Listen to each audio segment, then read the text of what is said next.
Shalom kekasih-kekasih Tuhan. Pagi hari ini kembali kita membaca dan merenungkan firman Tuhan dengan judul Berhikmatkah Kita? Jumat edisi Kitab Ayub bersama dengan saya, Fani Paendong.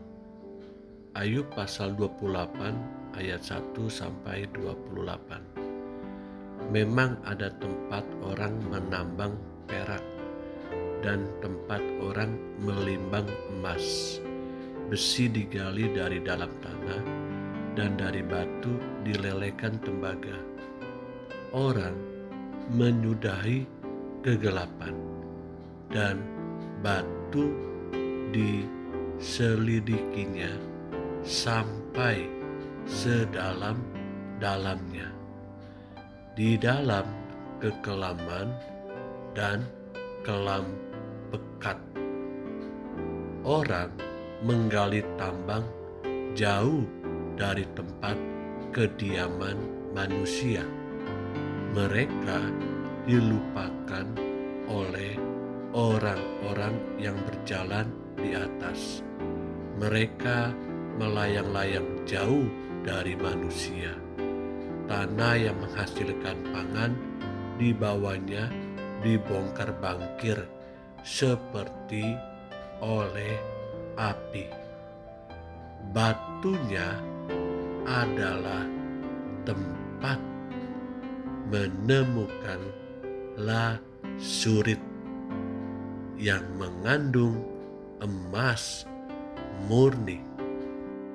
Jalan ke sana tidak dikenal seekor burung buas pun, dan mata elang tidak melihatnya. Binatang yang ganas tidak menginjakan kakinya di sana, dan singa tidak melangkah melaluinya. Manusia melekatkan tangannya pada batu yang keras.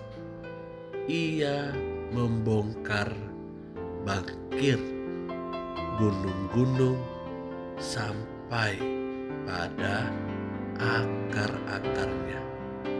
Di dalam gunung batu ia menggali terowongan, dan matanya melihat segala sesuatu yang berharga.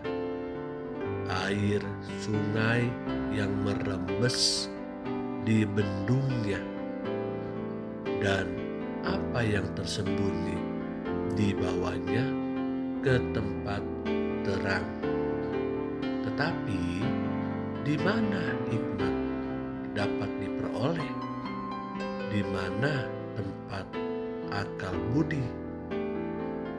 Jalan ke sana tidak diketahui manusia dan tidak dapat di negeri orang hidup. Kata samudra raya, ia tidak terdapat di dalamku, dan kata laut, ia tidak ada padaku. Untuk gantinya tidak dapat diberikan emas murni, dan harganya tidak dapat ditimbang dengan perak. Ia tidak dapat dinilai dengan emas ofir ataupun dengan permata krisopras yang mahal atau dengan permata lazurit. Tidak dapat diimbangi oleh emas atau kaca ataupun ditukar dengan permata dari emas tua. Baik gewang, baik hablur tidak terhitung lagi.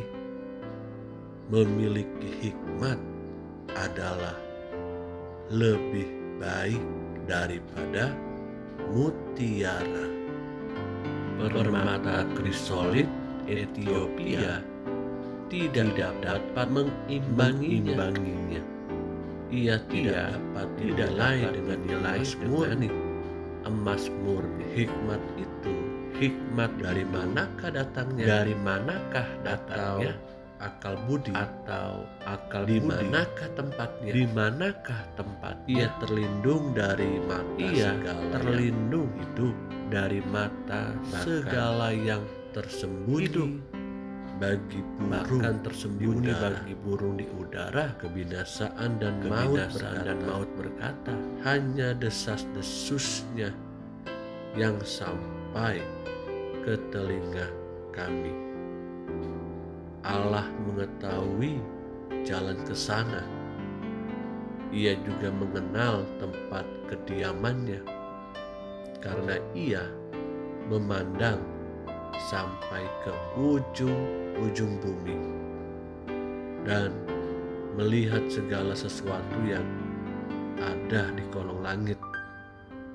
Ketika ia menetapkan kekuatan angin dan mengatur banyaknya air, ketika ia membuat ketetapan bagi hujan dan jalan bagi kilat guru, ketika itulah ia melihat hikmat, lalu memberitakannya, menetapkannya, bahkan menyelidikinya. Tetapi kepada manusia ia berfirman, sesungguhnya takut akan Tuhan itulah hikmat, dan menjauhi kejahatan itulah akal budi. Kekasih-kekasih yang Tuhan Yesus rindukan, hikmat adalah sesuatu yang lebih bernilai dari apapun di dalam dunia ini, dan lebih berharga dari barang-barang mewah apapun yang saya dan saudara atau kita miliki. Hikmat tidak bisa diperoleh dari barang-barang fana, barang-barang yang ada di dalam dunia ini, namun sumber hikmat itu sendiri. Takutlah akan Tuhan dan jauhilah segala yang jahat. Karena itu menjadi penting buat kita hari-hari ini. Pertanyaannya adalah, berhikmatkah kita? Atau dalam bahasa sederhananya, apakah kita memiliki hikmat yang dari Tuhan? Karena hikmat yang dari dunia berbeda dengan hikmat yang datangnya daripada Tuhan. Hikmat yang datangnya daripada Tuhan, itulah yang kita butuhkan, kita perlukan untuk bisa membedakan mana yang baik, benar, berkenan di hadapan Tuhan dan tidak. Bahkan hikmat akan menolong, menuntun kita, menyertai kita untuk bisa kuat dalam menghadapi tantangan hidup, pergumulan masalah hidup. Hikmat akan menolong kita untuk bisa betul-betul mencari tahu apa yang menjadi kehendak dan kemauan Tuhan dalam setiap hidup kita. Dan hikmat akan menolong kita menjadi lebih berbeda daripada orang-orang dunia. Milikilah hikmat yang datangnya dari Tuhan. Haleluya, amin.